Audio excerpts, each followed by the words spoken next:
A verdadeira Arca de Noé está nesse local. Parte 3.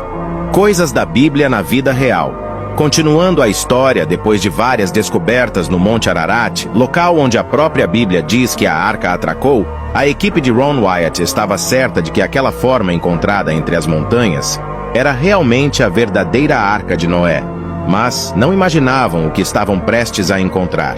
A equipe então escaneou o local com um gerador de frequência molecular que mostrou um padrão particular de linhas de ferro sob o solo ao passarem fitas ao longo destas linhas. Descobriram que o formato final das fitas foi de um grande navio, que tinha as mesmas medidas de largura e comprimento que a Bíblia descreveu para a Arca de Noé. Segundo Wyatt, na época, se mostrassem a foto do local a uma criança, ela diria que era de um navio.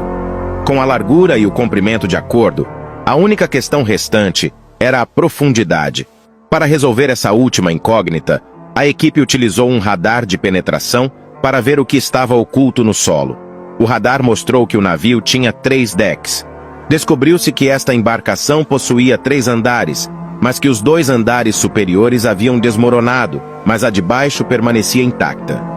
Só esta parte do barco deveria ter 144 quartos, um número alto, mas talvez o suficiente para transportar os animais, conforme foi pensado pelos exploradores. Além disso, relataram ter descoberto paredes, cavidades, uma porta perto da frente, rampas e grandes cisternas perto da proa. Não contentes com todas as descobertas, os pesquisadores passaram a usar 4 tipos diferentes de detectores de metal e encontraram também muitos rebites. Estes foram analisados, pois, dependendo de sua composição, poderia-se saber se eram formações naturais ou se eram pregos ou outro objeto criado pelo homem. Concluíram que eram feitos de alumínio e não da forma encontrada na natureza, mas manipulada pelo homem. Uma das últimas descobertas da equipe de Wyatt foi um objeto escondido sob a superfície. Esse objeto era, na verdade, um pedaço de madeira do convés, ideal para estudar e ver se era a madeira genuína retirada de uma árvore, e não ali colocada recentemente por alguns homens.